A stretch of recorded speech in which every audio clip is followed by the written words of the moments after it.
Hello, good evening, and welcome to Prime Business with me, Pius Kojobaka. Economist Professor Peter Quartey has stressed the need for government to look for more multilateral funding instead of rushing back to the international capital market.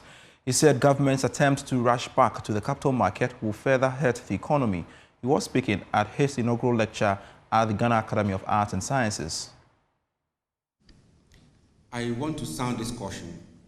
Borrow less from the capital market and at reasonable interest rates. These days, you hear we want to go to the capital market. You know, after the restructuring, you hear we are hoping very soon we'll finish the restructuring and be able to go to the capital market. Why the rush to go to the capital market? That is where we went to and we are having these problems. And you still want to quickly finish giving people haircuts and go to the capital market. I think we should tread cautiously when it comes to borrowing, especially Eurobonds and those capital market funds. They are too expensive, it is not sustainable, and we ought to shy away from them. Let's get more multilateral funding, more domestic sources of funding. They are cheaper. Of course, if we don't diversify our exports and continue to produce and export things in their raw form, we will not get enough from export revenue. Our resources will continue to be challenged, and we will end up increasing our borrowing to finance investment. As the world observes Consumer Day, the Consumer Protection Agency is blaming Parliament's failure to pass the long-awaited consumer bill for the rise in unwholesome and substandard goods in the local market. The agency warns that the lack of a comprehensive consumer protection law has left a regulatory gap, allowing unscrupulous businesses to exploit consumers. Director of Consumer Mediation and Arbitration, Nana Prempe Eduhini, emphasized that a consumer bill which has been stalled in Parliament would provide a robust framework for protecting consumer rights and holding businesses accountable for their actions. The current bill before Parliament, the former Parliament, even the one before 2013, was sponsored by the Consumer Protection Agency. We paid for it fully for the draft to be done. We've done enough for it to go to Parliament, have its first reading, have its second reading. It's unfortunate that the state does not see it necessary to pass the bill. Probably I see that because the state also controls some of the institutions, like the utility service providers, who are always in loggerheads with consumers. Probably they think that when the consumer bill comes into effect, most of the things might go against the state itself. And therefore, the reason why they are dragging their feet. But once, as I said, once you are a consumer and I am a consumer, if we bring our heads together and we say that, look, the time is now, pass the consumer bill so that at the end of the day, I can be protected. My brother, you know, we have scattered bills that we claim are protected consumers, but they are not doing that at all. If we have the consumer bill in place, so many things will change, so many lifestyles will change. There is no way any institution will allow a product to come into this country without going through the normal process, like the paints that we are talking about. If you do that, the consumer commissioner will charge even the officer, the CEO in charge of that place, will charge him responsible because he has the powers of a high court. You see, the Consumer Protection Agency cannot do this alone. We have done enough. We go to Parliament, we write to them, we meet select committees. We wish the bill is passed. But we cannot do it alone. That is why we are calling on the media houses that for now, let's hammer it. Give us more time on our airways. Let's talk about it. Let's sensitize our people and take them a look. Our parliamentarians, you are representing us. This is something that we need in this country. We have tried and tried and tried. I remember the last Parliament. If you remember, the Minister for Trade, made a definite statement in Parliament that this time the bill will be passed. We don't know what happened. We are back to square one again. So this time we are pleading. We are on our knees. We are pleading the President, we are pleading the Parliament of Ghana to pass this bill so that you and I can be protected. So that somebody cannot sit in a church and say that he has developed a product, name it and give it to people just to take what the FDA have not satisfied. If the bill is passed, nothing like this can be done in this country. I say that 50% of it is because once the bill is in place and is working, and we have the Consumer Commissioner working, my brother, a lot of these things that we are seeing, because you're the institution that will allow the product to come to this country, you will be surcharged.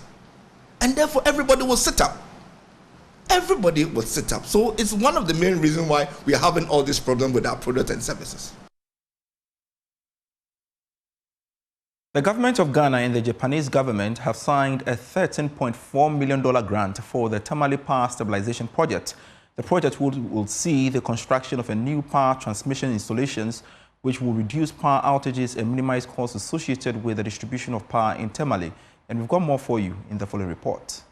The $13.4 million grant will see the construction of a new primary substation, control room, and installation of equipment and its interconnected sub-transmission lines in Tamale. The project, dubbed the Stabilization of Power Supply in Tamale City, is expected to improve power supply to the Tamale Central Hospital, the Central Market, several educational facilities, and adjoining rural communities. On behalf of the Ghanaian government, Minister for Finance, Dr. Atoforsen expressed gratitude for the facility and called for the speedy construction of the Volleyball Bridge. Let me thank you so much on behalf of the government of the Republic of Ghana and the Ministry of Finance for the assistance you have provided to the people of Ghana over the years. Our cooperation between these two countries has been excellent over the years. We've had great moments of cooperation from the embassy and JICA. Today is another opportunity to cement our relationship, where you are offering us $13.4 million for the purposes of the Tamale power stabilization. Another matter of significant importance to us as a government has to do with the construction of the Volleyball Bridge. I also want to use this opportunity to inform you that the Volleyball Bridge is a top priority of the Mahama administration. And it's our hope that we will use this year to finish all the preparatory work. On her part, Suzuki Momoko, chief representative at the Japan International Cooperation Agency, expressed her country's commitment to strengthen the bilateral relationship between the two countries. This event is very symbolic and significant as it will cement the diplomatic exchange of the note signed on 10th March 2025 between the Minister of Foreign Affairs and the Japanese ambassador.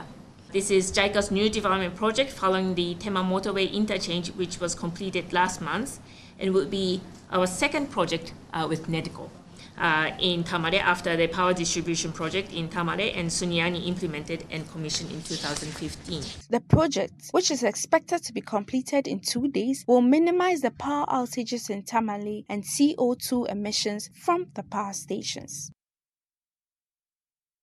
The Chief Executive Officer of the Ghana Investment Promotion Center, Simon Maggi, says the center is working to support local investors to take up opportunities created by the government.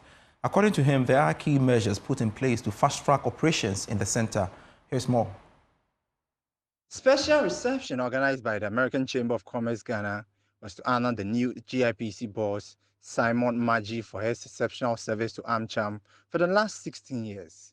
Speaking to Joy Business, Mr. Maggi reiterated that measures are being put in place to support investors. Well, indeed, I am excited about the budget and economic statement, and I believe that our country is indeed open for business because, one, the minister promised to review the GIPC law, to reflect the AFCFTA protocol on investment and also to reflect government's drive to encourage investment into agribusiness, into the manufacturing sector, into the pharmaceutical sector, and into the 24-hour economy, as promised by His Excellency the President.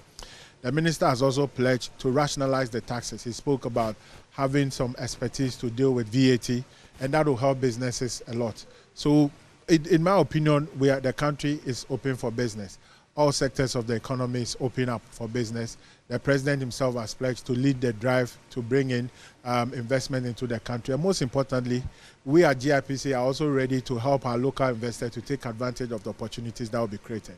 Acting Executive Secretary of the American Chamber of Commerce, Jane Eduachi, said the chamber is working to increase its trade volumes. Simon has led a very incredible life at AmCham, and we are very, very, very proud to have him. So it's also another time to also welcome our members on board. This is 2025, so that's what we do. At AmCham, we welcome our members every year, we had to just do this together, to celebrate our members and then to also honor our own Simon. The gathering brought together prominent business leaders and key stakeholders to honor Simon Margie. And to some other stories, access to finance is said to be the leading challenge for many SMEs in playing their role within the private sector. And this is according to a survey carried out by the Tema branch of the Ghana National Chamber of Commerce and Industry among its members. Lead researcher Dr. Albert Gemega disclosed this at the launch of the report. The Needs Assessment Survey by the Tema branch of the Ghana National Chamber of Commerce and Industry is said to be the first of its kind by any organization to help inform policy direction among other needs.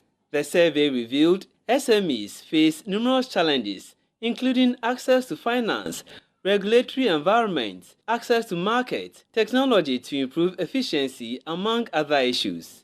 Dean of Research and Graduate Studies of Wisconsin International University College, Dr. Albert Gemega, who led the research for the Chamber, says there is the need to adjust to meet growing changes in the economic environment. We need to help them with access to finance. That's a major one.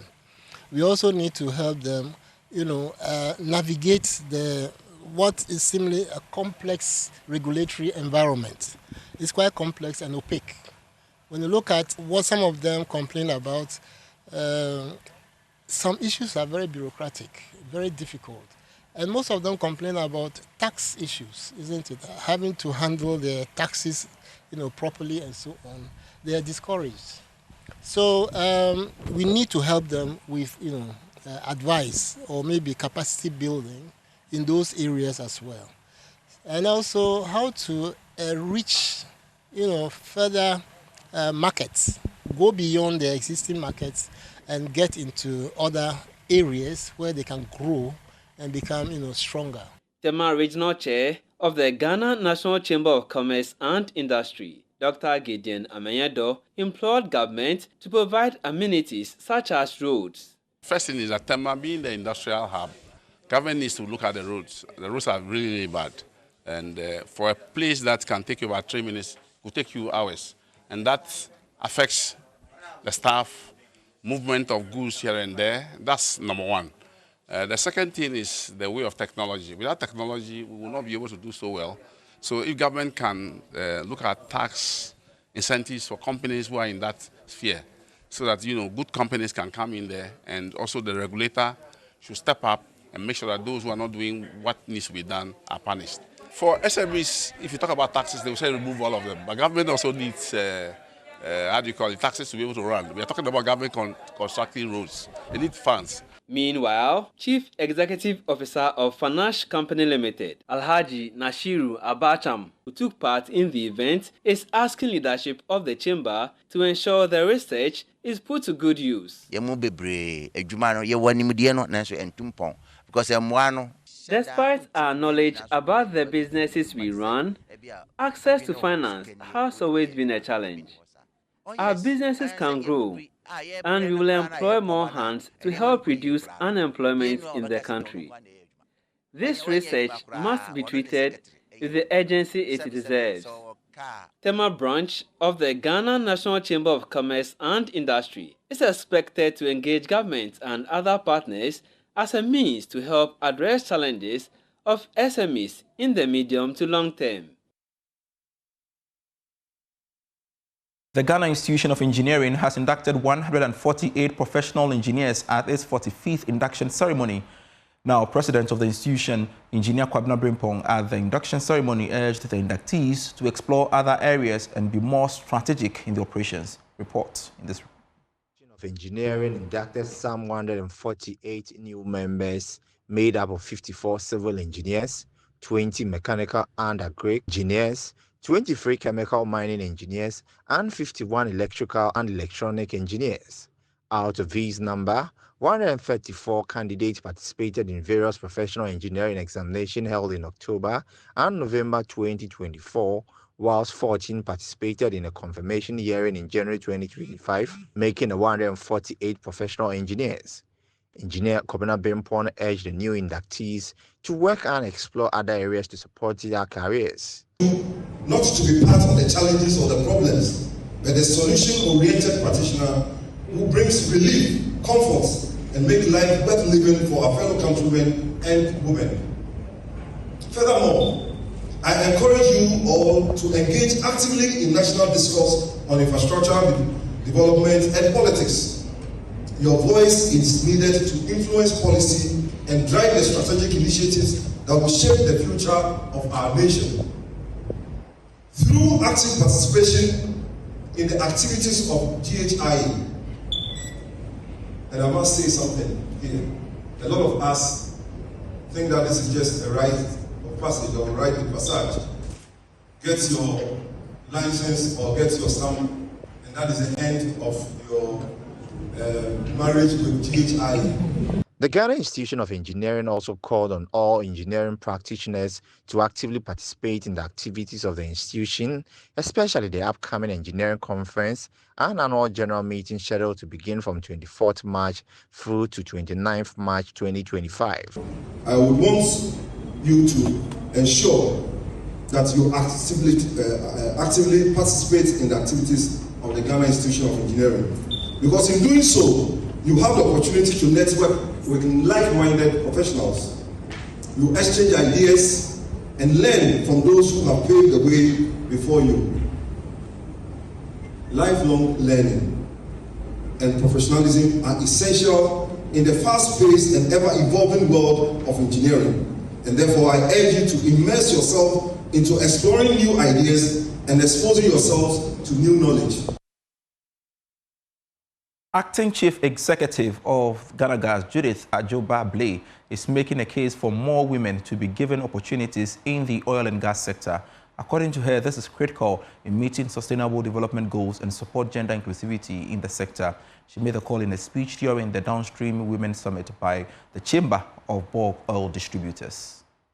The Downstream Women's Summit seeks to highlight the contribution of women in the development of Ghana's oil and gas value chain. The summit was used as a platform to assemble female industry players to discuss successes and concerns in the industry. As part of honoring female resilience and achievements in the sector, Acting Chief Executive of Ghana Gas, Judith Ajoba Blay, called for concerted effort in supporting women to deliver in their various roles. That we are the backbone of society. We all know that, and today we see us driving change in traditionally male-dominated fields like energy.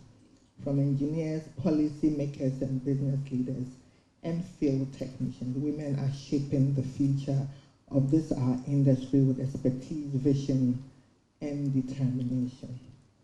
Over the past few years, I have witnessed the remarkable efforts of women in transforming the upstream petroleum sector, and I see an even greater potential for leadership, gender biases, and limited access. Deputy Managing Director of Bulk Oil Storage and Transportation, Boss Ajuase Abonzi, believes that women have been instrumental in the nation's oil find. So even though we are new, but over the years there have been others who have been instrumental in helping the oil find. I'm sure very soon when a documentary is made, we would see the various women in the Ministry of Energy, in the private sector, who were also instrumental in ensuring that Ghana is where we are now in our energy journey. Chief Executive of Serious Oil Services, Ivy Pios, who told Joy Business that the contribution of women to the downstream sector cannot be overemphasized. As cliche as it sounds, women are leading companies and running companies. You know, and we have women engineers, women on all facets. So you have women in the commercial space, women in the leadership positions, women at the terminals as well. Because, you know, with the downstream, it's not just about, you know, being in the office. We have petroleum storage depots as well. You have women working there. Actually, there's a lady here who works in one of our terminals. So I think there's a lot that we're doing in that respect. And I think increasingly we're also sort of working towards bringing more diversity and inclusion into the sector. The summit is part of initiatives for this year's International Women's Day. Anglo Gold Ashanti is rolling out its first all-women apprenticeship program to empower young women in the Obuasi communities in entrepreneurship. The program is built on the inclusion of women in basic technical skills and their capacity building to boost their employability. More in this report. AngloGold Ashanti has assessed the gender disparities among women technical expertise in the Obuasi enclave with the aim to build a foundation to create an inclusive and supportive business culture. The company is accelerating action towards women's equity and equality at the Obuasi mine and within host communities. The all-women apprenticeship program will empower young women in the Obuasi communities in entrepreneurship. Managing Director of AngloGold Ashanti, Samuel Boachi, says the commitment is to empower young women with specialized skills and progressive knowledge to make them financially independent. Speaking at the 2025 International Women's Day celebration under the theme, Accelerating Action for Women's Equity, he emphasized the urgency of further accelerating the progress of women within organizations and communities. We like the participation as far as our quest to drive the acceleration towards gender equity or women equity. We need them. We need teachers are here. Key stakeholders are here. That this deliberation helps to drive whatever we want to do. As a mine, it is a key focus area for us. It's part of our diversity initiative. Gender diversity is a key component of our diversity initiative. We don't discriminate as far as employment is concerned, and we want to be deliberate around getting more women into senior positions. We've done a lot of job over the past 2-3 years where we've seen a lot of people coming into the work front, but we need them to be moving up and accelerating their growth through their career into leadership positions. The Women's Day celebration assembled women leaders across the Obuasi communities. The ceremony recognized professional women in STEM who have broken barriers and excelled in their respective fields. The Queen Mother of Adansi, Nana Amwanima Didi II, also shared her thoughts on the day celebration.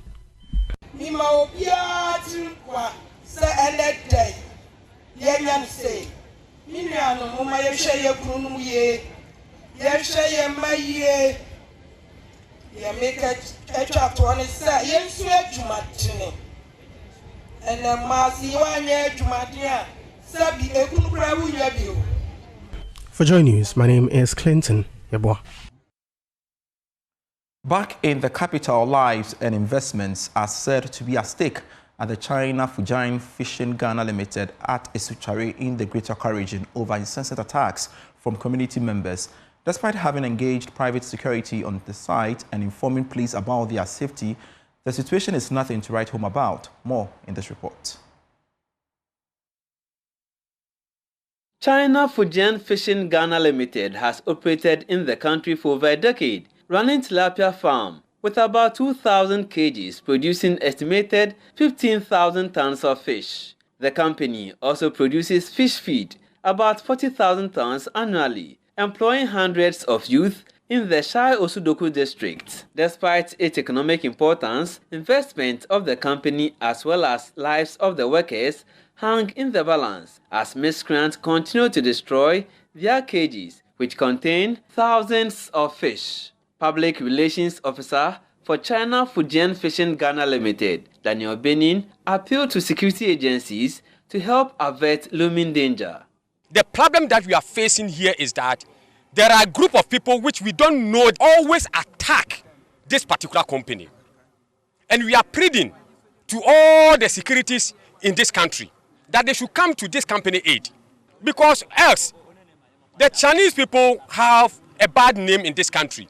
But we are trying to let the public know that it is not Chinese people in this country who are bad. We have the good people and then the bad people. This Chinese Fujian fish company, they are doing a lot to help the country. So we are pleading to government, we are pleading to IGP, we are pleading to all the authorities to come to this company aid to make sure they will also have their peace of mind. Some workers reiterate the need to heighten security in the area to protect lives and property. We have a lot of problems here, especially if they cut out our nets. It just affects us, the workers. Before they will start cutting the net, if we came work this morning, sometimes afternoon time, the time we come back from break, we see that the nets have been cut. It just affects our boss and the manager and the company too. Because of that, they don't get profit to to increase our salary for us. So we are begging the government to find solution about these things, what have been happening.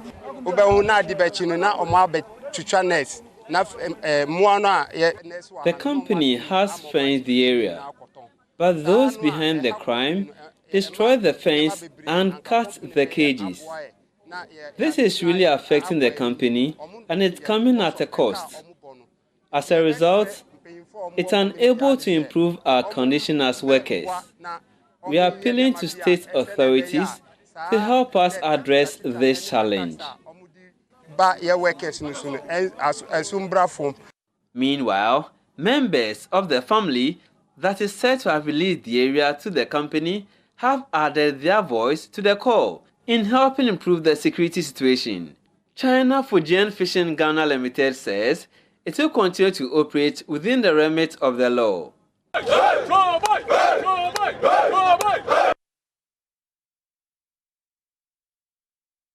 You're still watching Prime Business. Scientists at the Crops Research Institute of the Council for Scientific and Industrial Research are exploring the establishment of a network of stakeholders in the drive to mechanize agriculture in Ghana. Here's a report.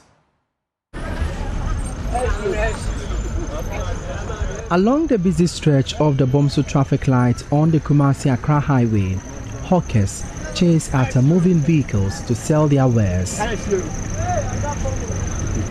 Conspicuous among the variety of items sold on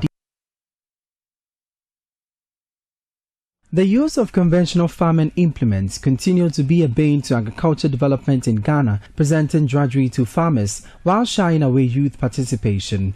The Crops Research Institute explored and developed handy, mechanized tools for cultivation of various local crops. Under the Mechanization and Work in Agroecological Transitions project, scientists at the Institute are engaging stakeholders aimed at creating an ecosystem that will allow easy access to the tools once made available.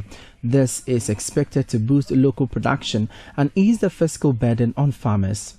Dr. Natisen Amengo is the project coordinator for Mechawatt. So we are thinking of forming this ecosystem where it is not so difficult for a farmer who needs a new machine to acquire one.